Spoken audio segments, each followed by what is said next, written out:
Hello students, this is Arbaz Khan और स्वागत है आपका अपने YouTube channel mathematics by Khan sir में। आज का ये वीडियो जो है अपने आरबीएससी के जो 9th क्लास के स्टूडेंट्स हैं और जो मैथमेटिक्स का चैप्टर 3 जो आपका है निर्देशांक ज्यामिति वो पढ़ने की इच्छा रखते हैं उनके लिए है।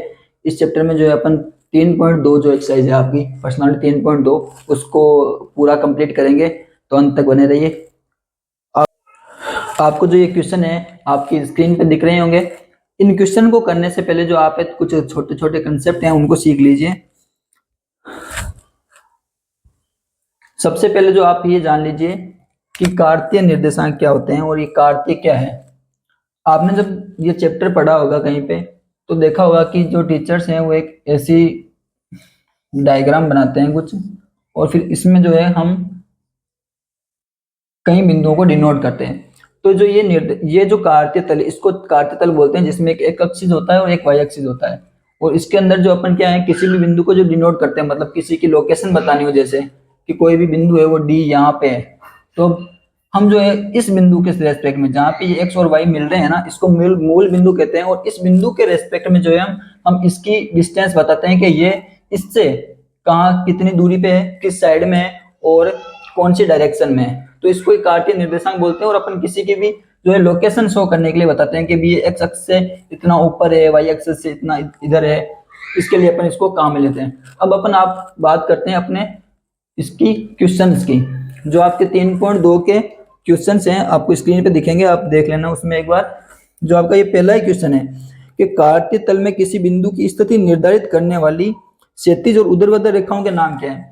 तो ये जो कार्तीय तल है इसके अंदर जो अपन किसी भी बिंदु है, मान लो यहाँ पे कोई ए नाम का पर्सन खड़ा है, इस बिंदु की जो अपन को बतानी होती है डायरेक्शन, तो इसमें जो ये कार्तीय तल है इसकी जो रेखाएं है, जो ये क्षैतिज रेखा है और ये वाली जो ऊर्ध्वाधर रेखा है, इसको क्या बोलते हैं। जो ये क्षैतिज रेखा होती है ना, इसको अपन बोलते हैं एक्स एक्सिस, और ये जो ऊर्ध्वाधर जो खड़ी हुई रेखा है ना, इसको बोलते हैं वाई एक्सिस।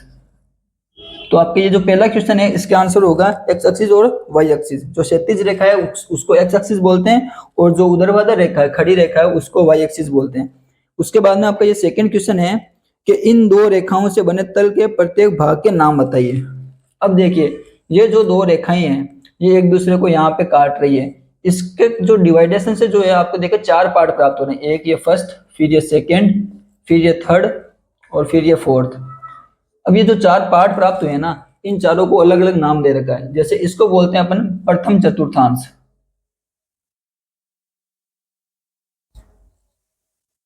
देखिए ये क्या है, जो है ये जो है चौथा अंश है इस पूरा कार्तीय तल का, इसलिए अपन इसको बोलते हैं चतुर्थांश। और ये पहला इसका पार्ट है तो इसको प्रथम चतुर्थांश बोल देते हैं। वैसे ही जो ये सेकंड वाला पार्ट है इसको सेकंड चतुर्थांश या द्वितीय चतुर्थांश, फिर इसको थर्ड चतुर्थांश और इसको फोर्थ चतुर्थांश बोलते हैं। तो इसका जो आपका आंसर होगा इसका होगा, अपन इसको बोलते हैं चतुर्थांश बोलते हैं इसके पार्टों को, इसको प्रथम, इसको सेकंड, फिर थर्ड और फिर फोर्थ चतुर्थांश। उसके बाद में आपका क्वेश्चन है इसका थर्ड ही, उस बिंदु का नाम बताइए जहां ये दो रेखाएं प्रतिच्छेद होती है। अब देखिए ये जो दोनों रेखाएं हैं आपकी एक्स एक्सिस और वाई एक्सिस वाली, ये दोनों रेखाएं जहां पे इंटरेक्ट कर रही है, एक दूसरे को काट रही है ना, उसको बोलते हैं ओरिजिन यानी मूल बिंदु। तो अपन जो है इस क्वेश्चन का आंसर होगा कि मूल बिंदु बोलते हैं जहां पर ये दोनों रेखाएं एक दूसरे को काटती है। देखिए इसी मूल बिंदु के रेस्पेक्ट में, इसी के सापेक्ष जो है हम किसी की भी लोकेशन बताते हैं। अब आपका जो अगला क्वेश्चन है इसी का 3.2 का सेकंड क्वेश्चन है, उसके अंदर जो आपको ये डायग्राम दे रखा है, आपको स्क्रीन पे भी दिख रहा होगा और बोर्ड पे भी दिख रहा है।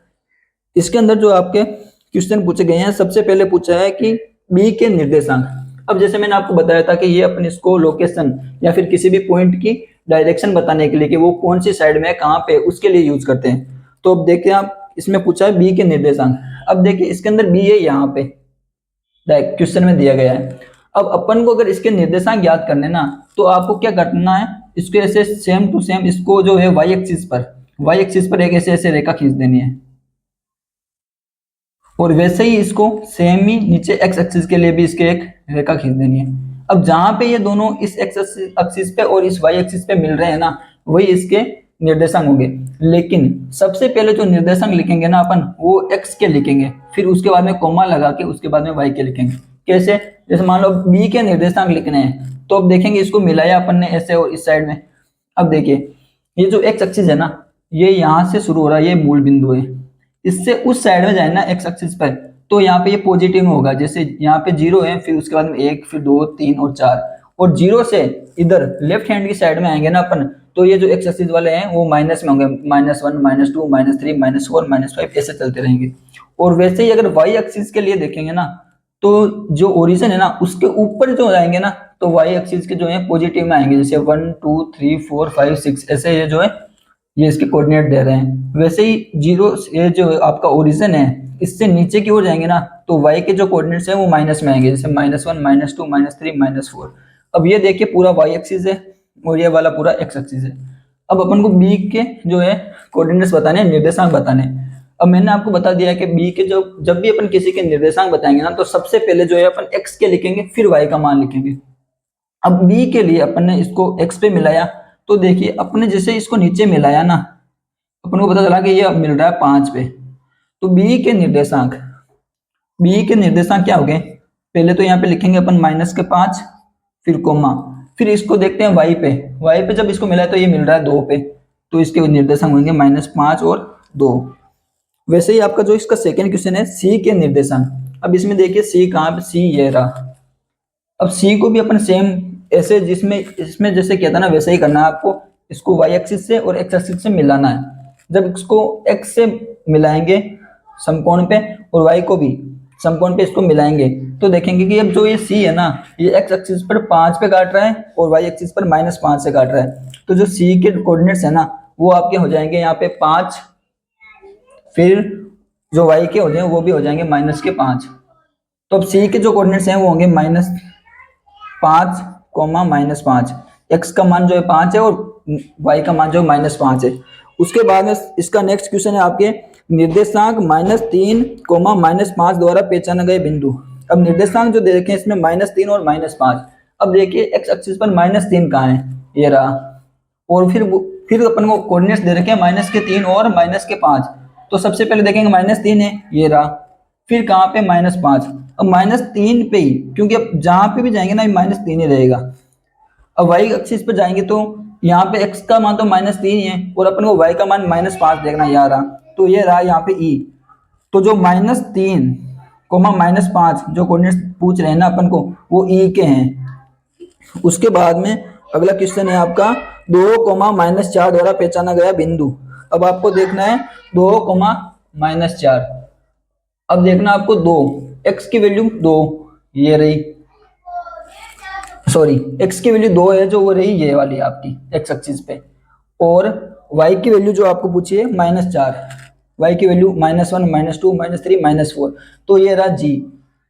जब आपको पूछे ना कि 2, -4 ये कौन से कोऑर्डिनेट्स किसके कोऑर्डिनेट्स हैं, तो अपन देखेंगे कि 2 और -4 ये जो है आपके g के कोऑर्डिनेट्स हैं, तो इसका आंसर होगा g।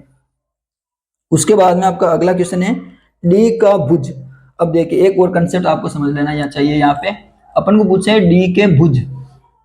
अब देखिए दो चीजें आएंगी आपके सामने, एक तो होगा भुज, एक होगी कोटि।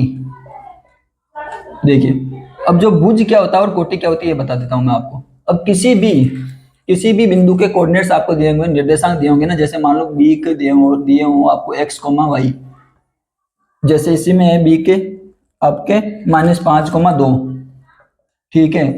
तो x की वैल्यू -5 है, y की वैल्यू 2 है। अब आपको पूछे ना कि b के भुज कितना है, तो जो x का मान है ना यही भुज है आपका, जो x का मान है ना वो भुज है, और जो y का मान है ना किसी भी बिंदु का वही आपकी कोटि है। अब आपको इसमें पूछा है कि d का भुज बताइए, तो अपन यहाँ पे देखेंगे कि d ये रहा। अब d का भुज देखना है तो अपन इनको इसका x का मान ज्ञात करना होगा। अब d का x का मान कितना है, d को मिलाएंगे x एक्सिस पे, देख रहे हैं कि ये 6 पे मिल रहा है, तो इसका कोऑर्डिनेट्स आ रहे हैं 6, और फिर y का मान इसका आ रहा है 2।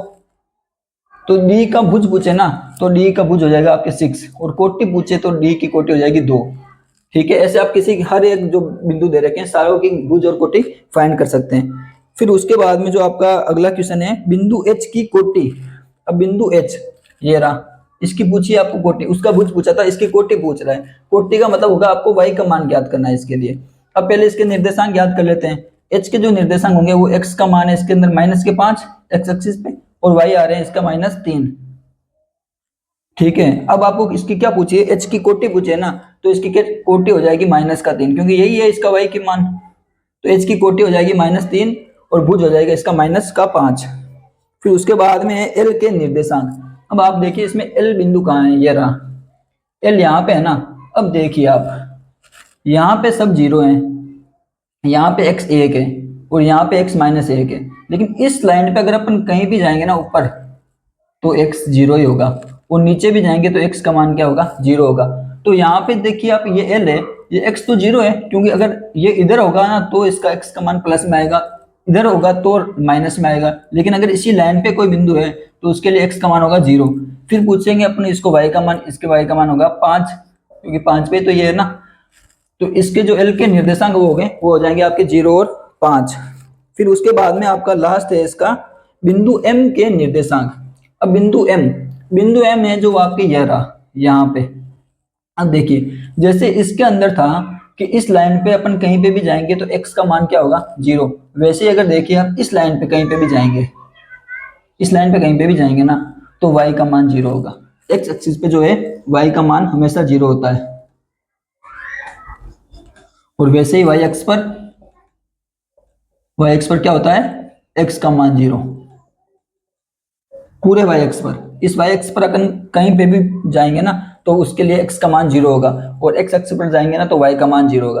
अब अपन को पूछे हैं m के निर्देशांक। अब देखिए m, अब इधर जा रहे हैं अपन तो देख रहे हैं कि m का जो है x का मान तो -3 आ रहा है, लेकिन y तो सिर्फ ऊपर या नीचे दो ही जगह है ना।